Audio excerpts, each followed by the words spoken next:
Welcome, everyone. We're just going to wait a minute to get started.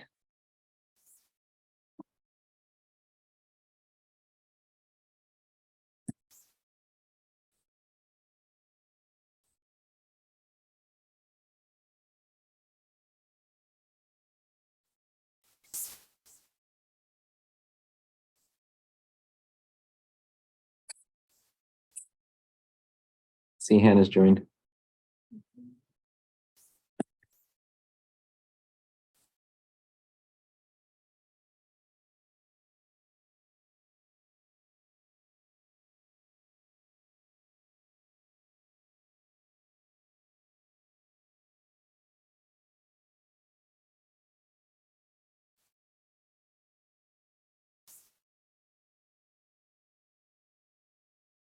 All right, well, let's get started.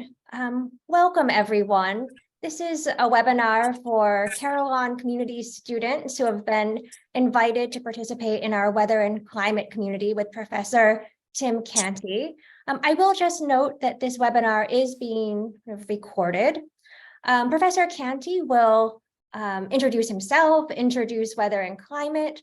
A past weather and climate student is with us tonight and will also be able to share her experiences in the course.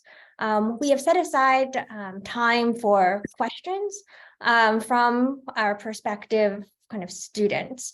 You're welcome to ask your questions to enter your questions into the Q&A at any time.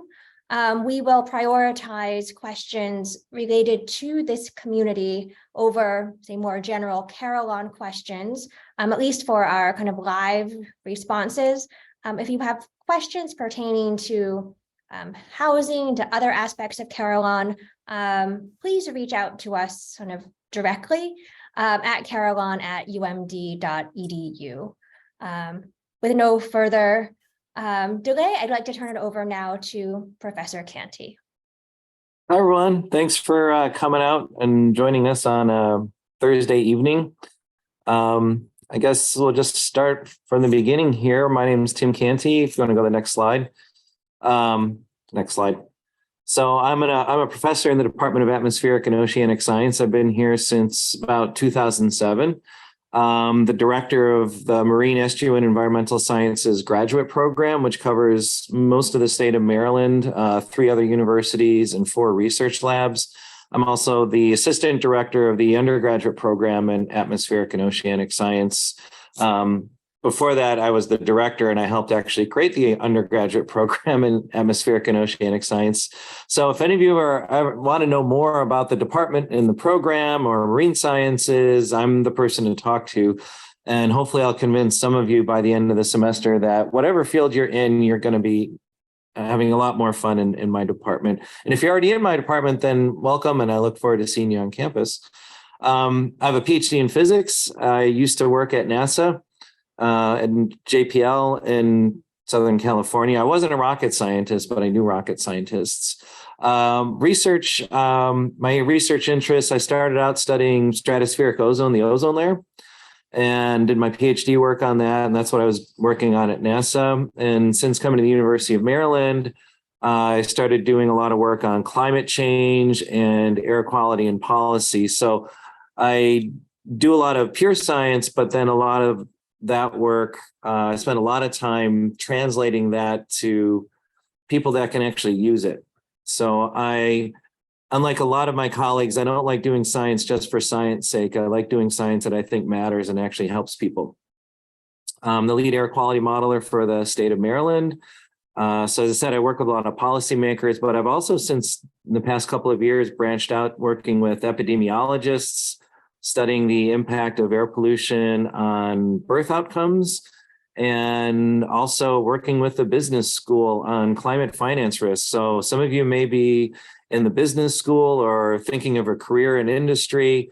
Climate change is becoming a really important topic in the business world. And the issue is it's not a lot of the science is crossing fields like it should. And so I'm trying to do something about that. So in fact, on Tuesday, I spent 5 hours recording modules for a new executive education training course in the Smith School of Business, which is kind of fun. I've never done stuff like that before. And hobbies, I like to cook and swap recipes. So if anyone has good recipes they want to swap, please let me know. Over spring break, I'm going to be making pastrami. So, all right. Next slide, please. Oh, and it's okay to call me Tim. I'm just telling you up front right now, if you're comfortable, my name's Tim. Everyone calls me Tim. I'm the only Tim in my department. Don't assume you can always call professors by their first name. It's best to use their titles first, but I'm telling you, I'm fine with that. If you're not comfortable calling me by my name, you can call me Professor Tim, Dr. Tim, Professor Canty, Dr. Canty. I had a student who would only call me sir. I kept trying to trick her to call me something else, but anyway. So one of the reasons I got involved with the Carillon community, I went to a very small liberal arts school of 1,200 students. That was the entire university, was 1,200 students. Computer science at the University of Maryland has 3,600 students. So I went to a very, very small school where I was the physics major. And that was back when I was much nerdier than I am now and much more introverted. And I had a very similar experience. They call it the first year seminar. And it really helped me get adjusted to being away from home, university life. My roommate and everyone in my hall, we were all in the same class together. And it was a class on, well, I'm trying to remember what it was. It was what is art was the theme of the course. And it was taught by a chemistry major or a chemistry professor who I don't think had any idea of the answer to the question. But we spent all semester trying to argue on what is art.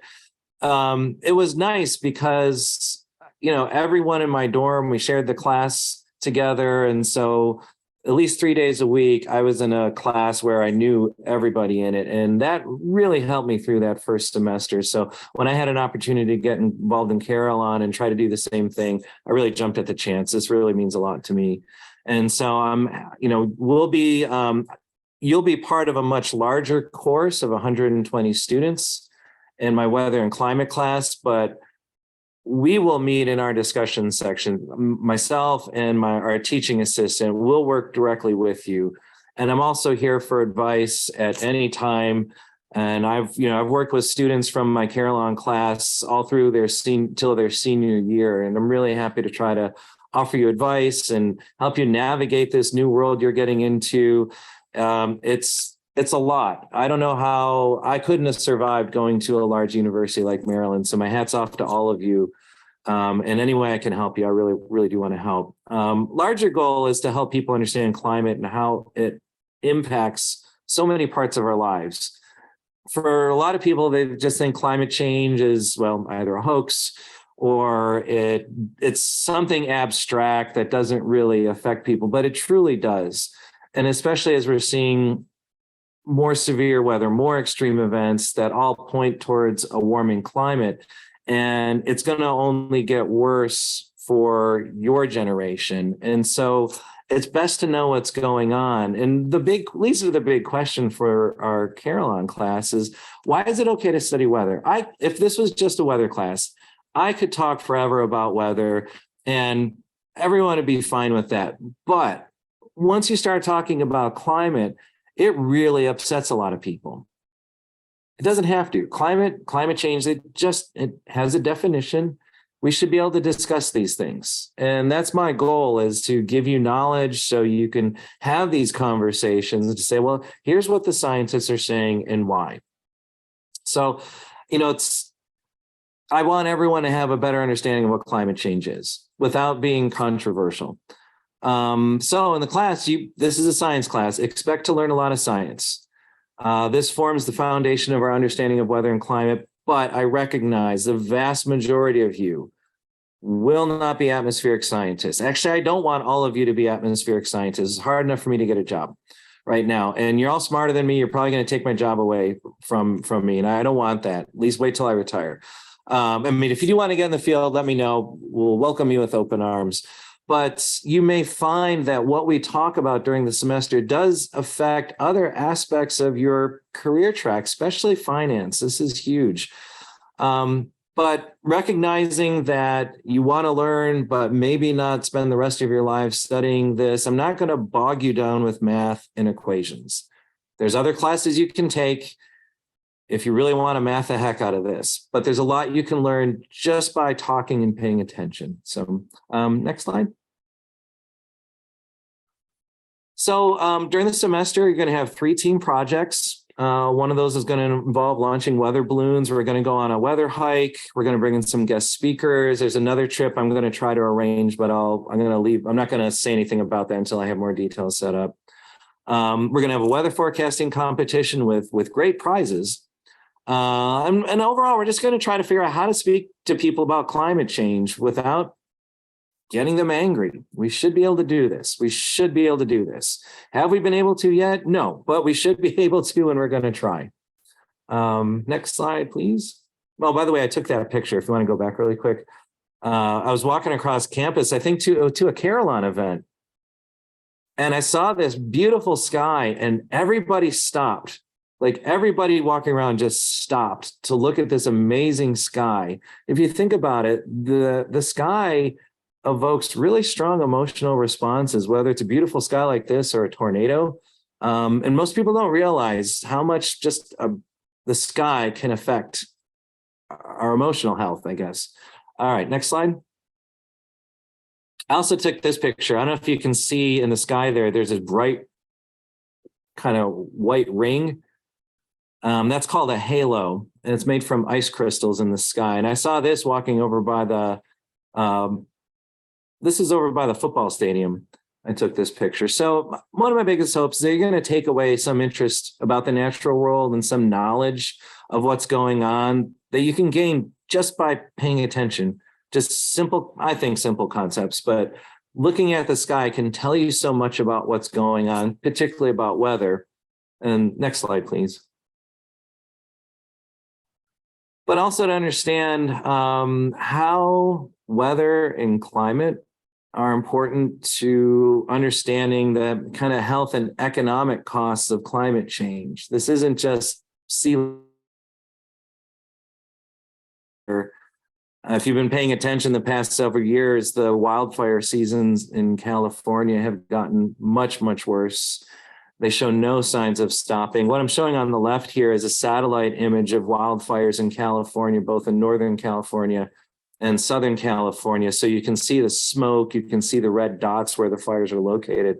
But even here in Maryland, especially the last several summers, smoke from those wildfires in California travels from west to east. And so we spend a couple of weeks the past several summers where we get up in the morning, the sun is just this weird red orb on the horizon. The sky's hazy. You can almost see the smoke billowing through the air. And this is from something that's going on the complete other side of the country.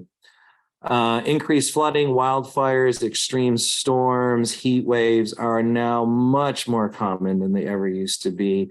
And events that we never thought could happen before are happening. And it's hard to predict something that we never thought could happen before. Tornadoes in Annapolis, 3 inches of rain in New York City.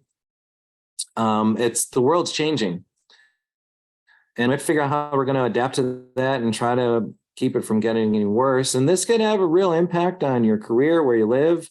You're going to have a family. These are, climate is going to be part of all of these conversations as you move forward in your lives. So I will stop there.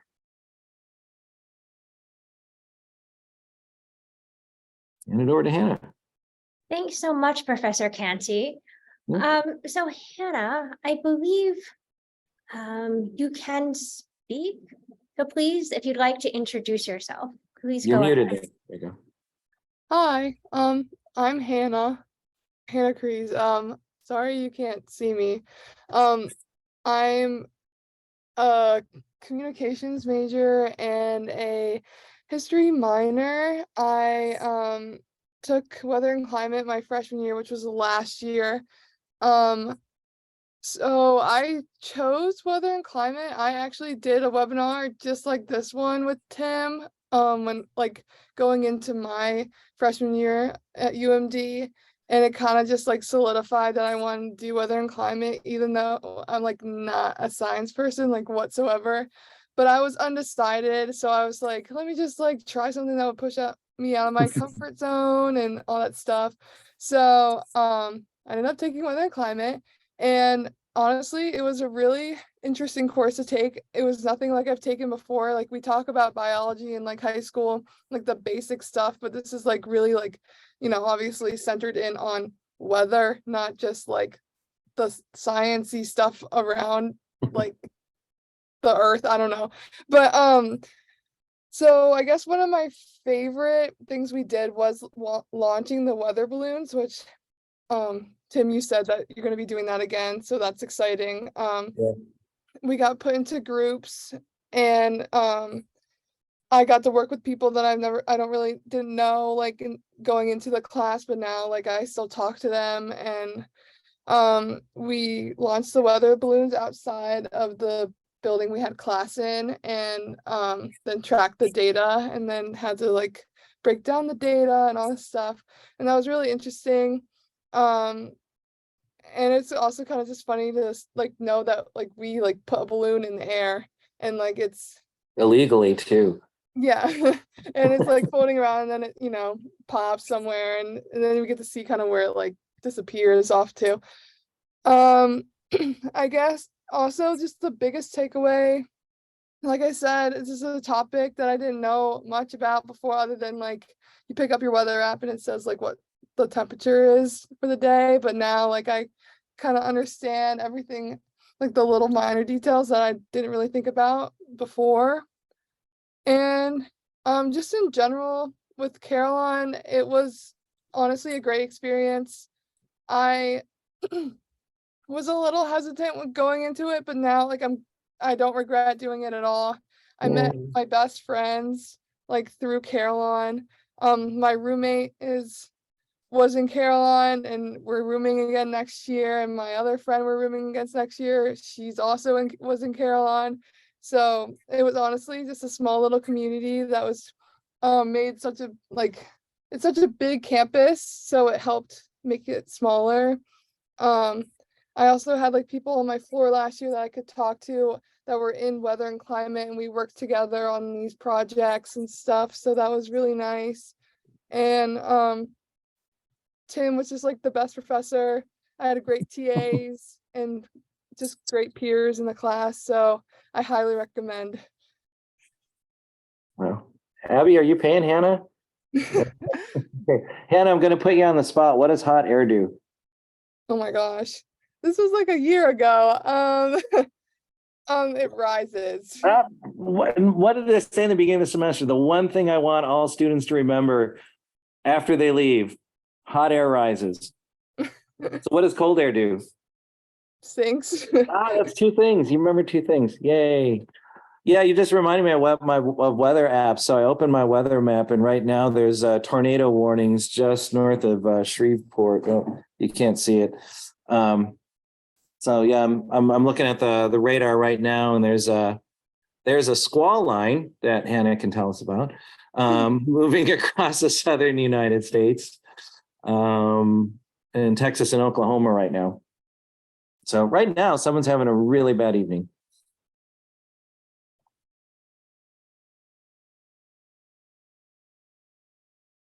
All right, well, at least Tim, we're not having a weather event in kind of Maryland right now. We're safe here, kind of in and around College Park. I'd invite our prospective students to please ask questions for Hannah and for Tim, kind of in the Q&A. But I wonder if you might start, Professor Cantu, by talking a bit more about kind of teamwork in weather and climate. You've mentioned these weather balloons, which always look like fun, even if they're illegal. Could you say more about that, or about the weather forecasting, what the team projects look like? Sure. There's three team projects, and the students are divided up into groups of hopefully 6 people, and each project has 3 components. There's a data component, there's a theory component, and then there's basically a management component. And because there's 3 projects, you'll play a different role in each one of these projects. You may be part of the data team in one project, you'll be on the theory team in another project, that sort of thing. So like with the weather balloons, as Hannah mentioned, we launch the weather balloons, we collect the data. We're plotting up the data in Google Earth and using another tool that a lot of the science community uses that understands kind of where the air is coming from that the balloons are floating through. But then also understanding how, not the theory behind weather balloons, but how they've been used over history. What can they be used for, that type of thing. With the weather forecasting competition teams, each team is given a different city each week, and they have to do a weather forecast for specific locations twice a week to show how forecasts can change. And the team with the best score after 3 weeks of doing this, each week getting a different city, the team with the best score we have prizes for. And the third project I've changed over the years, I think this year I may try to do like a machine learning type project. We'll see. I'm talking to a new professor in my department who's kind of one of the world's experts in machine learning to see if there's a tangible, tractable project we can do in a short amount of time. But there are a lot of online tools out there. But it also, with Hannah's background, I'm still deciding. It's either that or we may do a project that really focuses on science communication. I think that's hugely important. I think it's something the science community in regards to climate change has largely failed at. I wouldn't say failed. They could have just done a better job of communicating the science to non-scientists. And I'd like to see what all of you can come up with, because the scientific community hasn't solved this problem, how to communicate the science in ways that people actually listen. And you all are really, really smart and can probably figure this out. Professor Canty, as you know, one of the hallmarks of the Carillon experience is our trip to Washington, D.C., right before the first day of classes. Can you tell kind of prospective students how you've designed kind of a weather and climate kind of trip to D.C.? Yeah, well, this year we went to the Natural History Museum, and there are different displays in the Natural History Museum that really talks about Earth's climate in the distant past, how things have changed in recent times. And so this past year, going to the Natural History Museum, really trying to understand what climate is. That there's kind of this notion out there that as climate changes, the whole planet's just going to evaporate in this big puff of smoke. 500 million years ago, there was 20 times more carbon dioxide in the atmosphere and temperatures were far warmer, but that was the age of the dinosaurs. Life was thriving on the planet. It was just a very different planet than what we're used to. So, part of it was just having fun with science at the Natural History Museum. I mean, there's just a lot of cool exhibits down there. But looking at the exhibits and then kind of reflecting on, okay, what are we seeing here? Yes, it's dinosaurs, but what is this telling us about our planet, how our planet used to be, how our planet has changed over time? What's caused these changes? What could be causing these changes in the future? In earlier years, we used to go to the American History Museum, and it's like, well, why would we go to the American History Museum to talk about climate? Well, there's so many exhibits at the American History Museum that, exhibits on clothes, exhibits on food, exhibits on how we build homes. All of these things are impacted by weather and climate. If you think about it, where people live, how they adapt to their surroundings is all driven by weather and climate. But most people don't think about it that way, really. You're looking at the types of foods people buy. Well, the food has to be grown somewhere.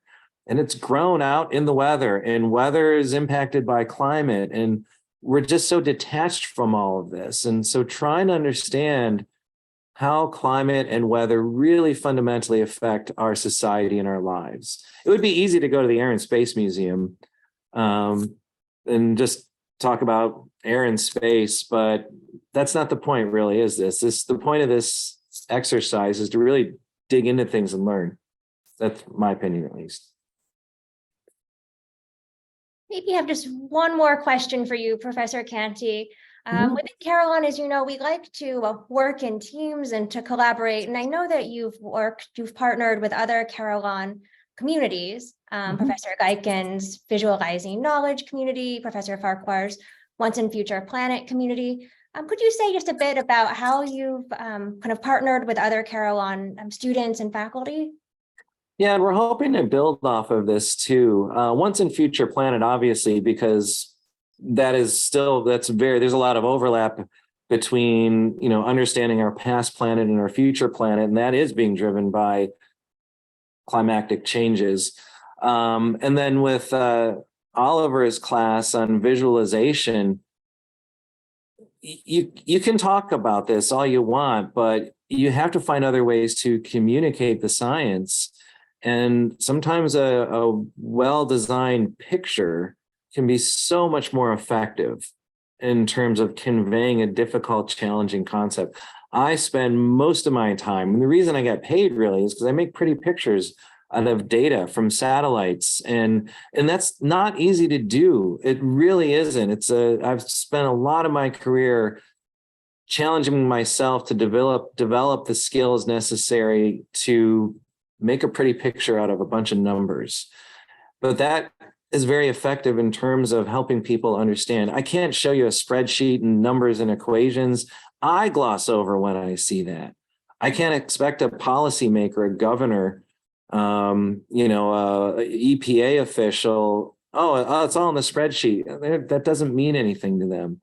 You have to find ways to communicate it. And that's why, Oliver's Carillon community is so important. And I try to convey to his students the importance of communicating, and hopefully can convey to my students the same thing. It's one thing to be able to do the science. And 30 years ago, in physics especially, maybe engineering, students would join the field saying, well, I'm just really good at math. I don't need to communicate with people. And that may have been fine 30, 40 years ago. That's no longer the case. These problems require a broad swath of people, of stakeholders, of scientists. We all have to be able to talk to each other. Otherwise, we're not going to be able to solve these problems. Thanks so much, Professor Canty. Any final pitch you want to make to the students to join Weather and Climate? Go outside, look at the sky. Appreciate clouds. Clouds are awesome. And we'll talk more about clouds during the semester, but enjoy the rest of your senior year. Enjoy your summer. I look forward to seeing you on campus in August, I guess. And yeah, feel free to reach out anytime. I'm happy to chat. I can set up a Zoom if you want, if you have more questions. Yeah. Thanks so much, Professor Canty. And for students here, just a couple of reminders. We have our first admitted student open house tomorrow. Hope to see a few of you there. We have 3 others. The last is virtual. And then again, the May 1st deadline, both to confirm enrollment at Maryland and also to submit your housing and dining agreement for students who want to live on campus. And then finally, if you do have questions about Carillon, about weather and climate, please reach out to us by email, by phone. You can connect with us via social media as well. Can I add something real quick? The new cafeteria on campus is, oh my God, so good. I mean, it's better than a lot of restaurants. It is so good. You guys are so lucky. I know, Hannah, have you been to that new cafeteria? I have. It's pretty overwhelming. There's a lot going on in there. You'll never not find something to eat. You could just go and eat cookies. You could have and just all day eat cookies, like fresh out of the oven cookies. It is so good, amazing. Yeah, anyway, something to look forward to. Okay, so come to Maryland for the great cookies, come for weather and climate, come for Carillon communities.